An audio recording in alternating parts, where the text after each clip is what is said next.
So in our Math 105 class, this was actually a test on 3 and 4. And we're going to use Form B, although the questions are similar, as you will see. So if you have Form A, you can kind of pause the tape and spot where we're looking at, or just glance at what you need to pick out from it. So for number 1, we were to graph this and then write it in interval notation. Well, here we needed a bracket at a -1, and here is a bracket at 3, and the brackets are facing in, and we fill it in between the two. Now, interval notation of this is, again, as we look at these, it's 1 and 3. We need a bracket on each end. So there it is, letter C.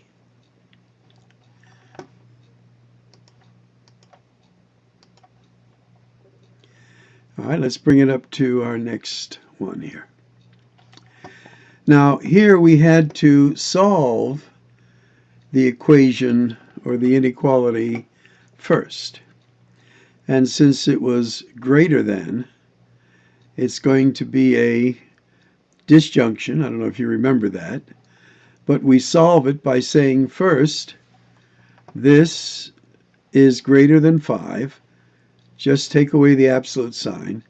Transposing the 2 becomes a 3. So there's one answer there. And then we write it again, reverse the inequality sign, and then use the opposite sign. Again, when we transpose the 2, we get a -7. So in our diagram here, the numbers we're interested in is a 3 and a -7. There's our 3. There's our -7. And we're going to use a parenthesis. And this is r is greater than 3, so parenthesis facing this way. Here r is less than 7, parenthesis facing this way. So our interval notation is, looking right at the graph, it's going from -infinity to a -7, parenthesis, then in union, parenthesis 3, and up to positive infinity. And infinity always has a parenthesis, so letter B. Now for this next one, move it up a little bit. Talks about a furniture company, marketing, and they're saying this will be the demand, this will be the supply, and in a sense this is sort of like a Y, and this is sort of like a Y, and we have these equal to each other, which is what I have here, and you solve it, transpose that, divide both sides by 7, and we get P equals 170, which is B.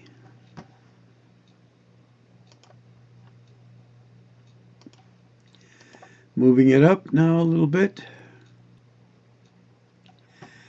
And most of these, again, you had to know what you're dealing with. In this case, we're talking about sofas, and this was the cost function. This was the revenue function that you pick out of the wording here, and you just equal this to each other. This is going to equal that, solve for it, and we get x equals 115. Same thing here. And again, if you need more time on any one of these, just pause the tape and look at the work. There's your basic cost, there's your revenue, and there's your break-even point. Now, with your break-even point, that didn't give you the answer. You had to put that 75 into this equation here. So you have this plus 480 times 75. That adds up to this.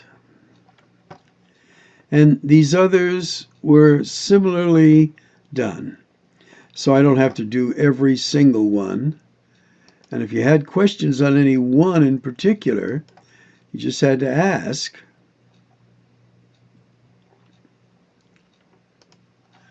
All right, let's go on to number 8. Again, absolute equation equal to 2. You set it up this way. And then the absolute equation equal to the opposite sign, negative 2. Transpose that, you get 9. Transpose that, you get a positive 7. Minus 2 gives you a 5. So these are our two answers right there. For this one, again, you have this absolute value equals 8. And I believe I have that worked out somewhere. Maybe down below here a little bit. Oh, here it is, over here. So this equals 8. This equals a negative 8. You solve it, you get x equals this, x equals that. And those are your answers. Now, for number 10, I noticed when I was checking the papers, a lot of you got the first answer, but you didn't get the second answer. And you get the second answer by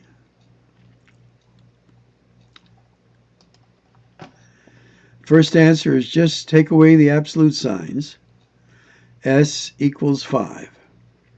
Now, the second answer, the left side stays exactly the same, but then you had to switch signs on both of those.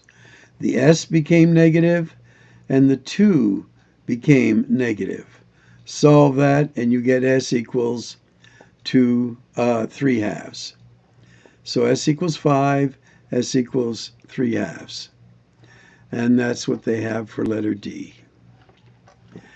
Now, for number 11, you had to transpose the negative, the positive 1 to this side where it became a negative 1. So this is going to become a 2. So that's what we have. So we have 1 with a positive 2, 1 with a negative 2. You solve it, and you get two answers. So a lot of you are getting, I think you chose C here. And the answer was both of those. So I was kind of surprised why you didn't choose the second one. Okay, going into this one now.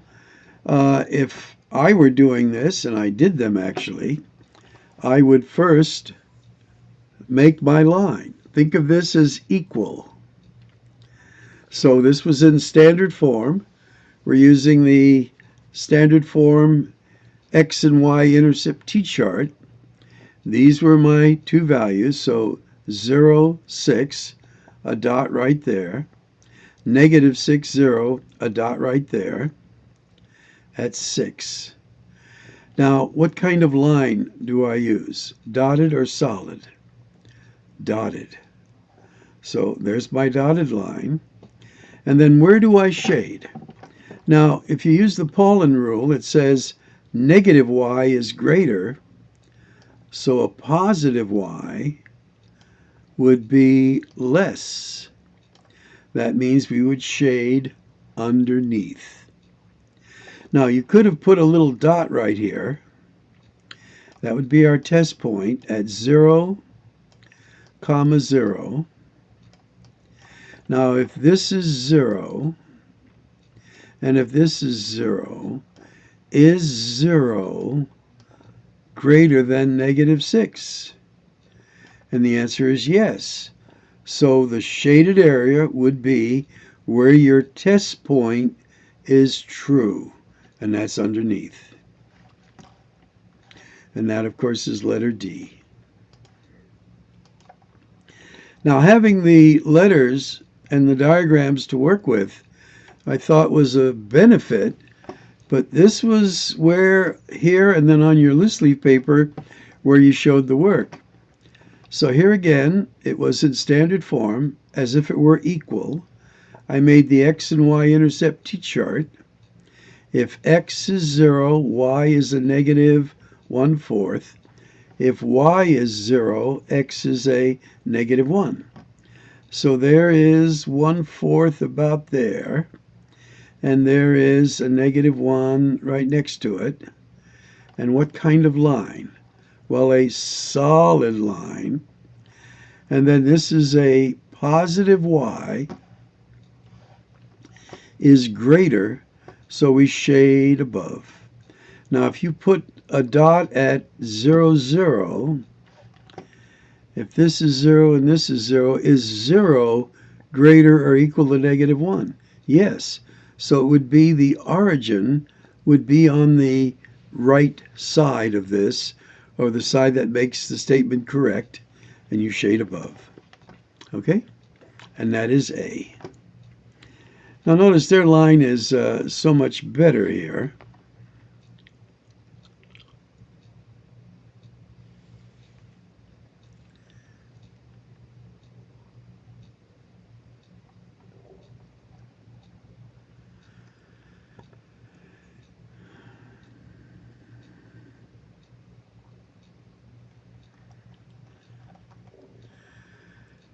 Okay, now for something like this, again, you have this.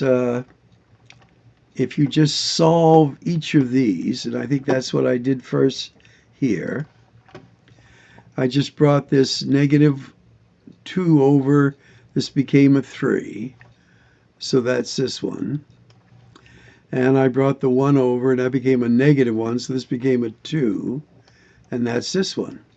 So the numbers I'm interested in is a 3 and a 2, and they're parentheses. So x is greater than 3, so parenthesis going this way. X is less than 2, parenthesis going this way. So there's the graph, and then you were to match it up right down here at C. In number 15,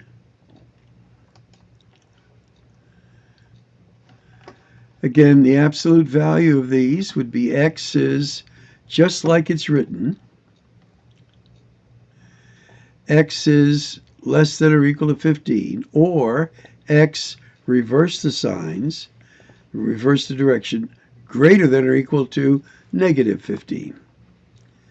And this is what the solution set would look like in interval notation. Now, if you made a graph of that, let me make a little quick graph of that there. There's a line. And our numbers are -15 and a +15. It's going to be brackets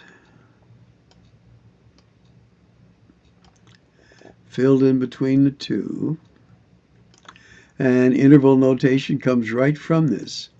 Bracket, -15, comma, 15. As I mentioned in our lecture, making a interval notation from the graph is really useful. That could be a tool, even though it didn't require one here.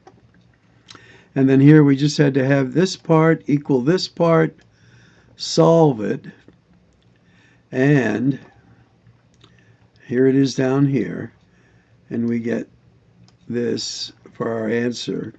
Now, that's the first answer. That would be sort of our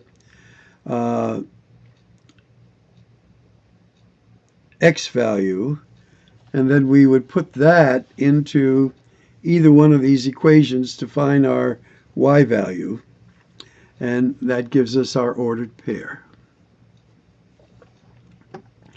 This one again, transpose, transpose. I have the results here.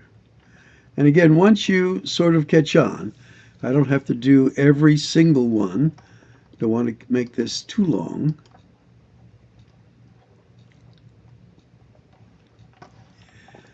So again, here they're saying that here is our function where f of x is this. So we just put this inside where the x is, which I have up here. We're going to add 1 to both sides. Here it disappears. Then we're going to divide everything by 4, and we end up with this. And I think you know this is going to be a bracket at 2 and 3, and it is letter D.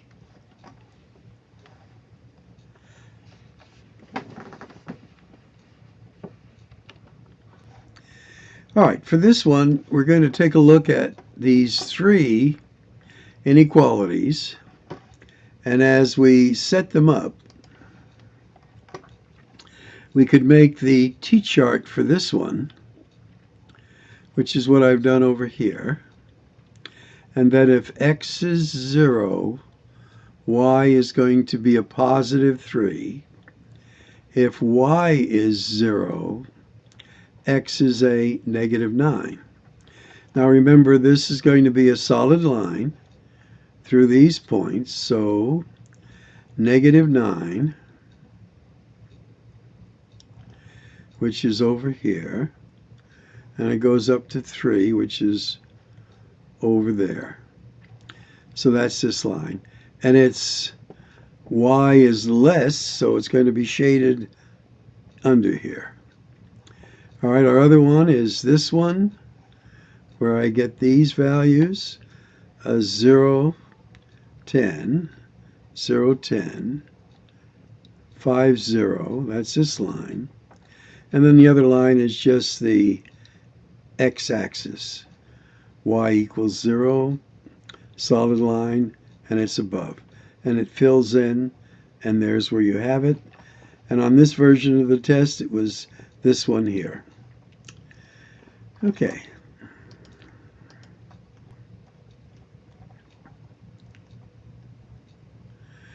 All right, graph and solve and graph the solution set. Again, we're going to subtract 2 from each part, and that gives us what x is. And it's negative 9 is less than x, is x is less than 1. Again, when I wrote this, I forgot to put a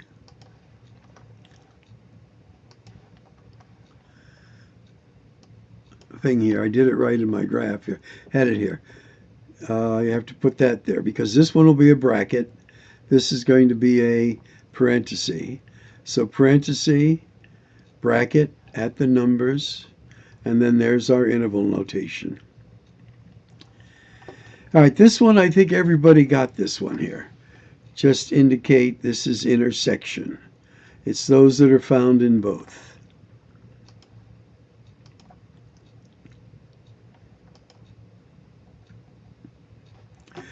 Now, this one has the graph, but we didn't feature doing it from the graph. So we had to solve it basically doing this. So we do so by, again, taking away the absolute signs and writing it just like it's shown there. Or taking away the absolute signs, reversing the inequality, and using the opposite signs. This gives us our 2 answers. So x is greater than 4, x is less than 0. Now, if you put that on a number line, it looks just like this up here.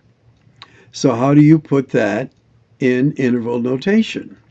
Well, where is this coming from? Negative infinity up to 0. Remember, you're looking at your x values.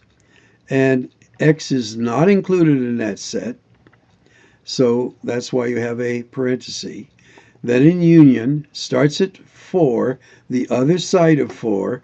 4 is not included in the set, and it goes to positive infinity. So I don't know if the graph was confusing for you. That happened to be how they gave the problem, but we said solve it algebraically, not graphically, although the graph is right there. It's very easy to read if you can. All right, this one was sort of straightforward. You could plot that by using slope-intercept. The y-intercept for this is 2. Put a dot at 2, over 1, up 2. That's this line. And then this is simply a horizontal line. Y equals, or y is less than or equal to 2. That's this line. Here we're shading below that line. Here we're shading above this line. And this is the part that's shaded. Again, I was surprised. That was sort of an easy one, but again, some of your graphing skills may have needed a little tweaking. This one too, very easy. All you do is take the denominator and equal it to 0. So in order to make this denominator 0, what's the value of x? 8. So 8 cannot be, x cannot be 8. So how do you write that in interval notation?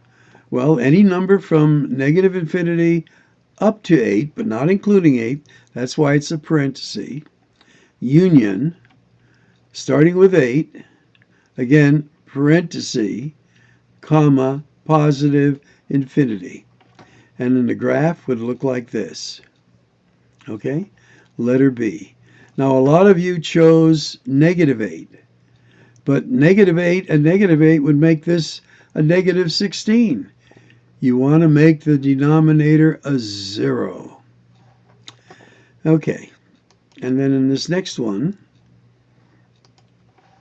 it says use the graph to solve this. Well, here you take this, put it where that function should go in the middle, and that's where that is, and then you just add 4 to both sides, divide both sides by 2. These are your points. And what is this in interval notation? Well, it starts at just beyond negative 1, goes up to 5, and 5 is not included. And there it is, letter A. Now, were these challenging? Absolutely. This wasn't an easy test. And then here it says in this function, and by the way, there are 26 questions. You could miss one and still get 100. And nobody got 100. And I think the top score was 88. So since this was a challenging test, I curved it out of 90. So that's why it says out of 90. So what are you to do here? We'll add these two together. And what we need to do is find out what would make this a negative number. So we say x plus 7 is greater or equal to 0. And we get this, negative 7. And here we say this is greater or equal to 0. So we get x is less than or equal to 2. So, and it's an intersection, and that's what it looks like, and that's its interval notation. Again, I went through it quickly. I kept it under 25 minutes.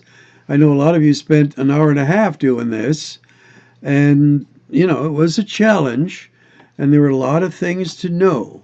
But hopefully you can pick up on your errors and correct any that you had, because we will be running into this on the final exam. And good luck on your next test.